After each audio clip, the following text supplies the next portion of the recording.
Naam, habari za jioni mtazamaji wa Channel 10 Plus popote pale ulipo, ni matumaini yangu kusalama. Karibu kwenye taarifa yetu ya habari ya kutwa nzima leo kutoka hapa Channel 10 Plus. Msomaji wako usiku huu ni mimi Fatma Hassan. Karibu. Vikosi vya ulinzi na usalama vya Jamhuri ya Muungano wa Tanzania na vikosi vya idara maalum za Serikali ya Mapinduzi ya Zanzibar kwa pamoja vimefanya matembezi maalum ya kuadhimisha kutimia miaka 62 ya mapinduzi matukufu ya Zanzibar. Matembezi hayo ya pamoja ya kuenzi mapinduzi yaliyofanyika katika viunga mbalimbali vya mji wa Zanzibar yaliyoongozwa na wakuu wa vikosi hivyo. Tupate taarifa kamili. Ni matembezi ya maadhimisho ya kuenzi kutimia miaka 62 ya mapinduzi ya Zanzibar ya 1964. Akizungumza mkuu wa kamati ya ulinzi na usalama ya Zanzibar na mkuu wa Brigedia Nyuki Zanzibar, Brigedia General Saidi Hamisi Saidi, amesema mbali ya kuenzi mapinduzi pia ni kujenga ukakamavu. Siku ya tarehe 22 kilele cha siku ya mapinduzi. Kwa hiyo vikosi vya ulinzi na usalama tuliona ni vema tukawa pamoja, tukajumuika sisi kama sisi sote, tukafanya jambo ambalo litaashiria kidogo mambo mbalimbali ambayo yalikuwa yanahusiana na mapinduzi. Kwa hiyo tulikuwa na route march, lakini tulikuwa na show off. Na baada hapo tumekaa pamoja hapa tukafanya nyosha viungo kidogo. Lakini kawaida ya maafisa na askari lazima tuwe na wakakamavu.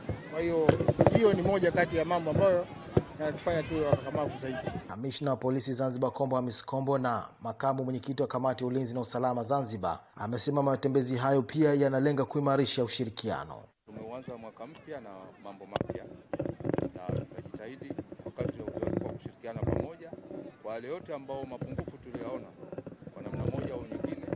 Tukiongozwa na mwenyekiti tutakaa pamoja kuona hali ya usalama tunazidi kuimarisha hapa Zanzibar. Kusia wananchi wa Zanzibar kwamba uhalifu haulipi, kwa hivyo wajiweke mbali nao. Mwanajeshi yote anaheshimu viapo. Mwanajeshi yote anaheshimu viapo.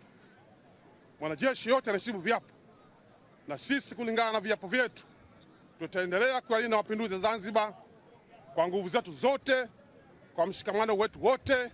Kama mlivyoona leo hii vikosi vyote tumejumuika hapa wa SMZ na SMT kuhakikisha tunasherehekea mapinduzi ya Zanzibar ya mwaka 64 ambao ni mapinduzi halali. Wananchi nao hawakusita kuelezea mafanikio ya mapinduzi katika miradi ya maendeleo.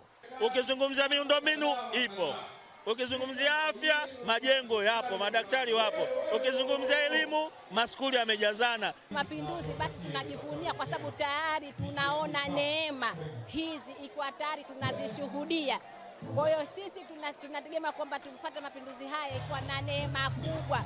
Matembezi hayo yalivijumuisha vikosi 6 vya ulinzi na usalama toka SMT na SMZ yamekwenda sambamba na mazoezi ya pamoja ya viungo. Makasim, Channel 10 Zanzibar.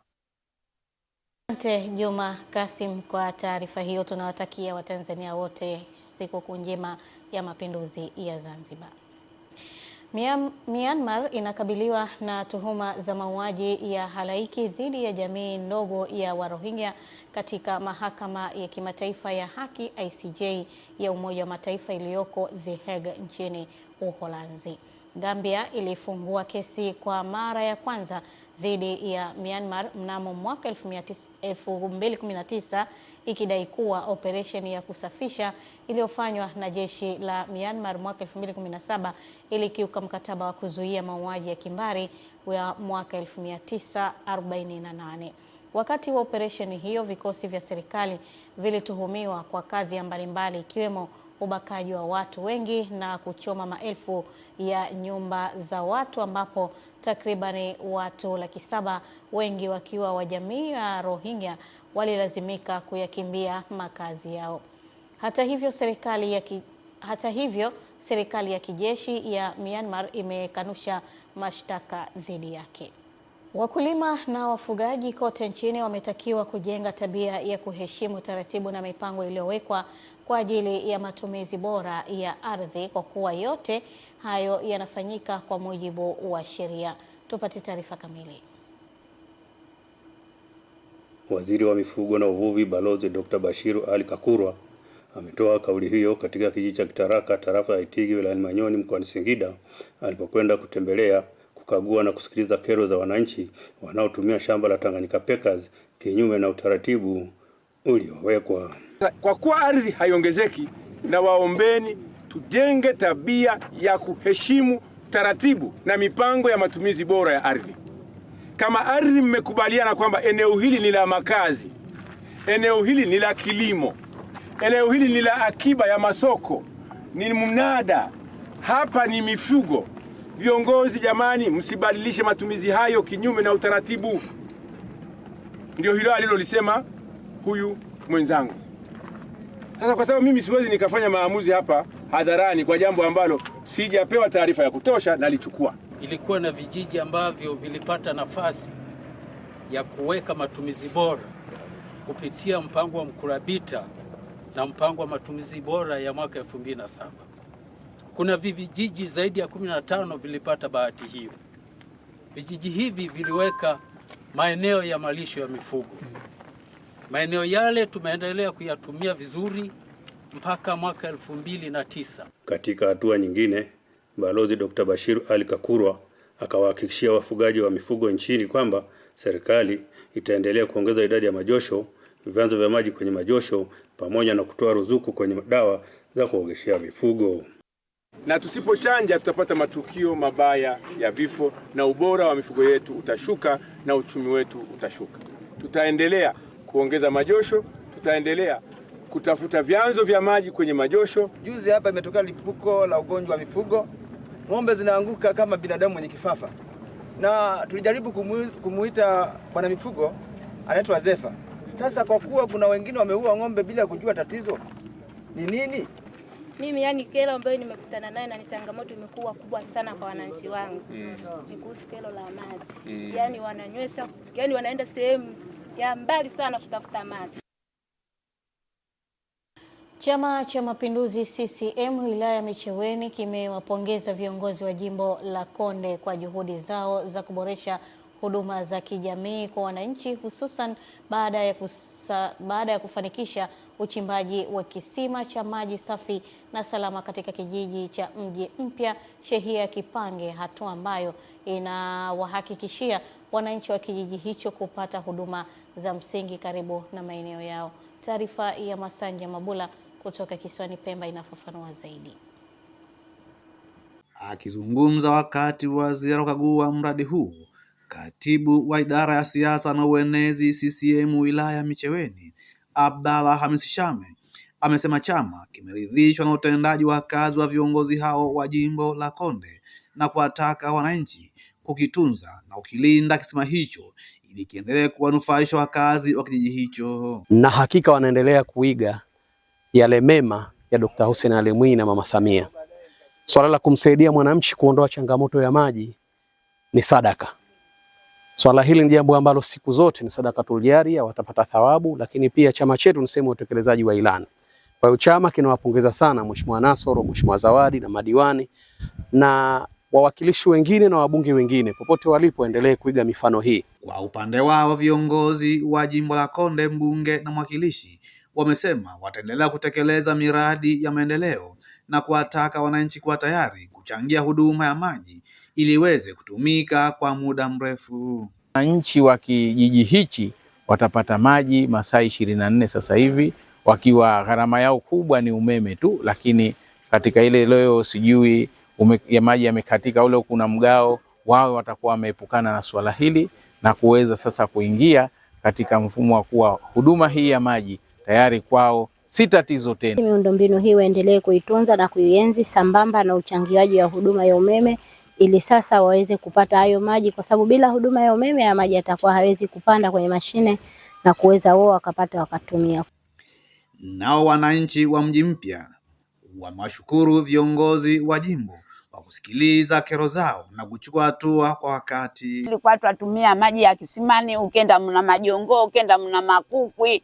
Kwa kweli maji ni machafu mpaka leo hii nikwambia. Kwa kweli tunashukuru sana Mheshimiwa Zawadi na Mheshimiwa mbunge Nasoro.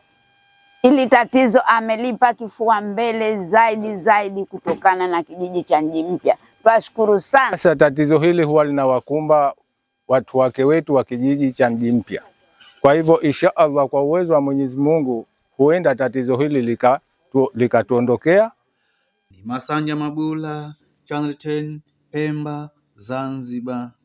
Naam, wakazi wa kijiji cha Kikondo mkoani Mbeya wanatarajia kuondokana na adha ya kufuata maji umbali mrefu katika chanzo ambacho wamedai kuwa mara kadhaa kimekuwa kikikauka hasa msimu wa kiangazi na kujikuta wakitabika kupata huduma hiyo. Taarifa ya Epimakus Apolinari inafafanua zaidi. Wameeleza hayo wakati mbunge wa jimbo la Mbeya vijijini Patali Shida Patali akikabidhi mtambo wa kuchimba maji katika kijiji hicho, ambapo wamesema changamoto ya maji imechangia kukwamisha shughuli za kiuchumi na kuwafanya baadhi ya wanandoa kutoaminiana kutokana na kukaa kwa muda mrefu mtoni. Unaweza kumtuma mtoto asubuhi kwamba kachote maji, anaweza kaja jioni. Maji kuna wakati mwingine yanakauka kabisa, mtoni kwetu yanakuwa hakuna. Shida ya maji hapa Kikondo, tulikuwa tunachota mtoni. Kuna sehemu tunaikuita kwa Ntwimile au kwa Sakai. Ukienda kwa Sakai kama saa hizi saa 7 unarudi saa 8 au saa 9. Na kututua ndoo zenye tulikuwa tunaenda tukisubiria maji yalikuwa kidogo sana. Unakinga ndoo masaa mawili unasubiri ijae. Tulikuwa tunaweka ni foleni. Kwa upande wa ndoa sisi na wanakizii tulikuwa tunakosana sana kwa sababu maji yanaenda kuchota umbali mrefu.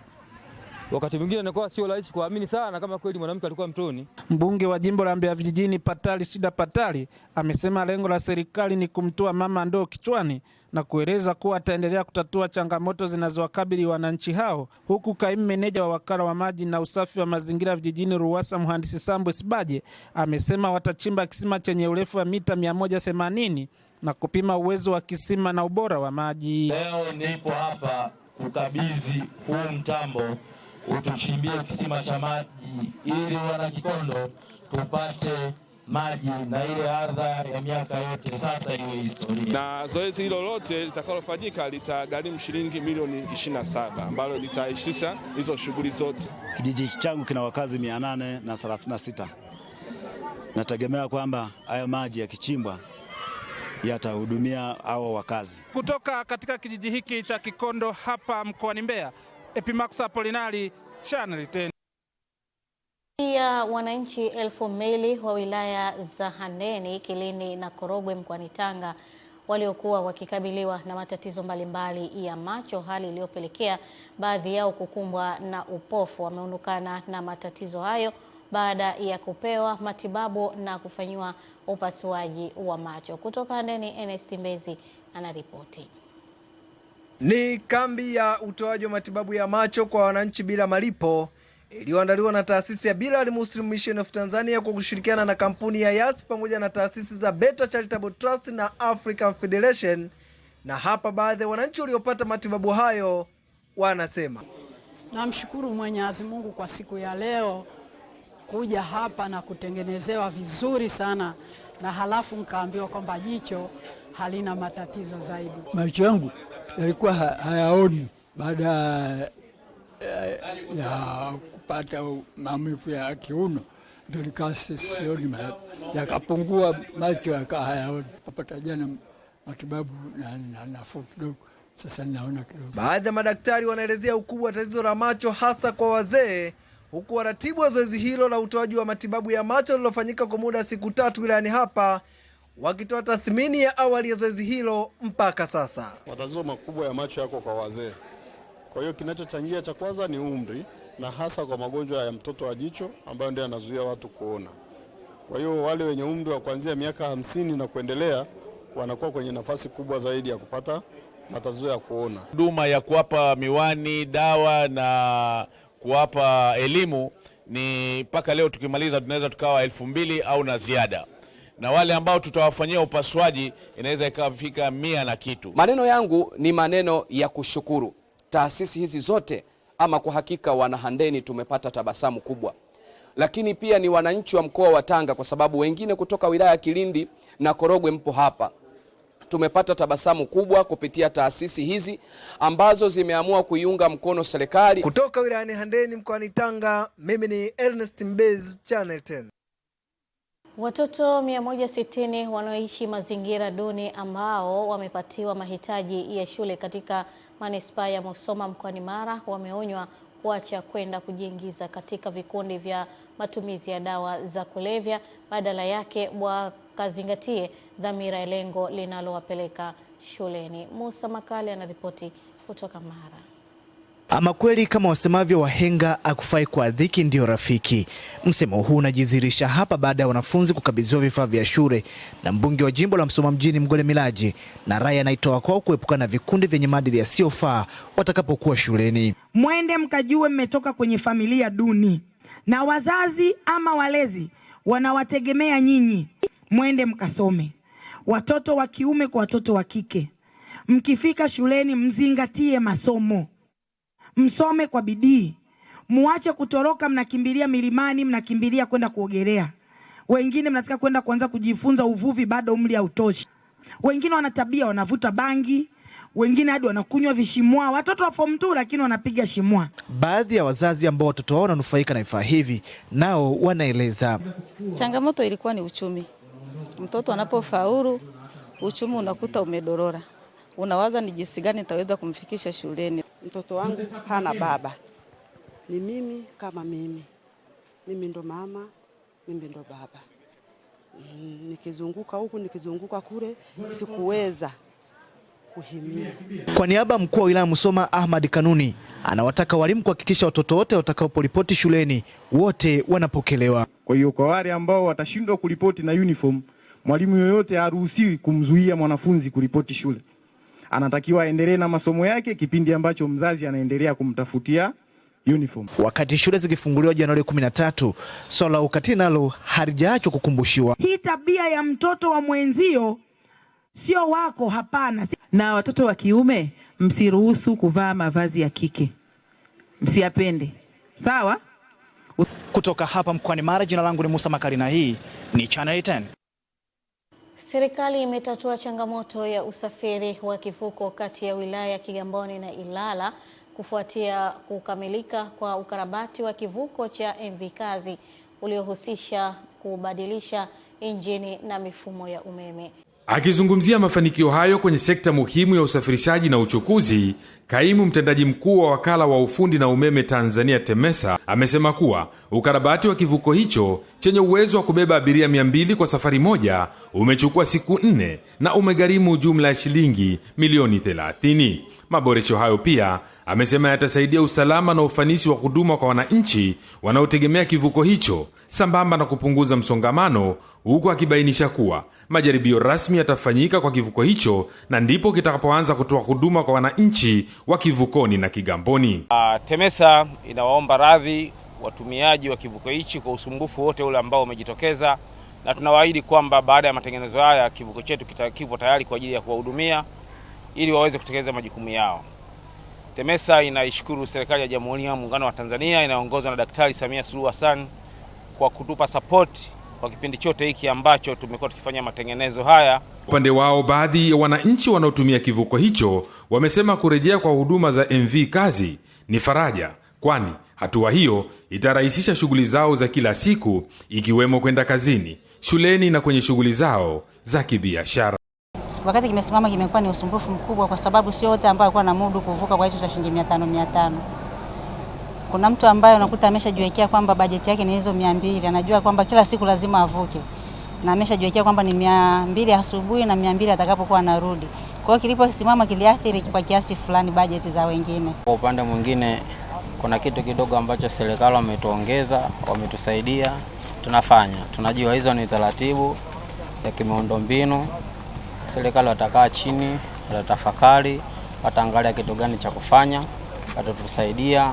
Vile vile serikali imeweka mpango wa muda mrefu wa kuboresha huduma ya usafiri wa majini kwa kuendelea na ukarabati wa kivuko cha MV Magogoni ambacho kinatarajiwa kuanza kutoa huduma mwezi Aprili, na kivuko hicho kikikamilika kitakuwa na uwezo wa kubeba abiria 2000 na magari 60 kwa safari moja, hatua inayotajwa kuwa inaonyesha dhamira ya serikali katika kuboresha miundombinu ya usafiri wa majini na kuhakikisha wananchi wanapata huduma salama ya uhakika na endelevu. Ezekiel Mwambopo, Dar es Salaam. Zaidi ya wanafunzi 6,000 wakiwemo wanaoishi mazingira magumu wa kata ya Kalangalala manispaa ya Geita mkoani Geita wamepatiwa vifaa vya shule na diwani wa kata hiyo kwa ajili ya kuanza muhula mpya wa masomo Januari 13. Taarifa zaidi na mwandishi wetu Mrisho Sadiki. Zoezi la ugawaji wa vifaa hivyo limefanyika katika ofisi za kata hiyo manispaa Geita, limeongozwa na diwani huyo Ruben Sagaika, ambalo limewahusu wanafunzi wa darasa la kwanza hadi la 7 pamoja na kidato cha kwanza, na kwamba utaratibu huo utakuwa endelevu. Nimewaita hapo wazazi pamoja na watoto ili angalau basi tuweze kupata haya madaftari, lakini hili zoezi litakuwa ni zoezi endelevu.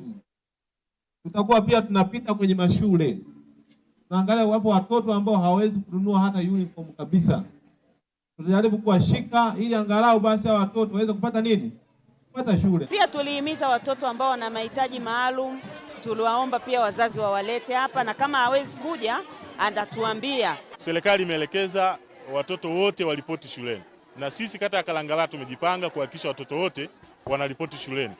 Maandalizi yamekamilika kwa kiasi kikubwa. Baadhi ya wazazi na walezi wa watoto ambao wamepatiwa vifaa hivyo wamesema, kwa nilikuwa naomba tunishauri serikali kwa ujumla, zoezi hili liwe endelevu, lisiwe la mara moja na wala lisiwe la diwani peke yake. Namshukuru mheshimiwa diwani, maana kwa kata yetu ya Kalangalala haijawahi kutokea, ndo mara ya kwanza, na ameahidi kuwa endelevu. Kwa tunamshukuru na tunamwomba Mungu amtie nguvu zaidi ili aweze kuendeleza hichi ambacho amekianzisha. Katika hatua nyingine, wakazi wa manispaa Geita wameendelea na maandalizi ya muhula mpya wa masomo katika soko la asubuhi Nyankumbu. Biashara kiwalisia tu madaftari kama bidhaa za shule zote zinazohusika zinaenda vizuri tu, na hali iko vizuri sana, Mungu anasaidia. Yani nimejiwekea mtoto afike shule kwa siku ya kesho, kwa sababu nilijiandaa toka alivyopata likizo mpaka kufungua. Kutoka Geita, mimi ni Mrisho Sadiki. Wilaya ya Bagamoyo Shaibu Nemanga amesema serikali imeweka utaratibu wa kuwapatia elimu watu wanaopata mikopo, lengo kuwezesha kuisimamia na kuhakikisha wanatimiza malengo waliokusudia katika ukuaji wa kiuchumi. Akizungumza wilayani Bagamoyo mkoani Pwani, mkuu wa wilaya ya Bagamoyo Shaibu Nemanga wakati wa uzinduzi wa taasisi ya Taawanu Islamic Foundation na kutoa mikopo kwa vikundi 13 vyenye thamani ya pesa taslim milioni 78 pamoja na pikipiki, ambapo amesema serikali inatambua suala la mikopo wanayopata, huku akiwasisitiza kuitumia vizuri na kufanya utafiti juu ya biashara wanazotaka kuzifanya. Na moja ya eneo ambalo wengi wanaokopeshwa wanalalamika ni riba. Mikopo mtakayopewa haina riba. Ni jambo la kushukuru sana. Basi tujipange kwanza kabla hatujakimbilia kuomba mikopo. Na leo tumeamua tufanye jambo hili la kuwakopesha hasa wakina mama kwa ajili ya kuwarahisishia, kusudi mikopo hiyo iweze kuwarahisishia maisha yao, kuendesha maisha yao na familia zao ya kila siku. Changamoto kidogo ilikuwa, kwanza kabisa biashara yetu ilikuwa kidogo ina uhafifu, lakini kwa baada ya kupata hizi pesa tutaenda kunyanyua biashara yetu kwa kiwango cha juu zaidi. Mimi matarajio yangu kupata bodaboda hii ni kuvuka pale nilipokuwepo, kunitoa hapa nilipokuwepo kunisogeza mbele. Naam, taarifa hiyo imehitimisha sehemu yetu ya kwanza ya taarifa yetu ya habari kwa siku hii ya leo. Esther Mtebe atakuwa hapa kwa ajili ya habari za michezo na burudani.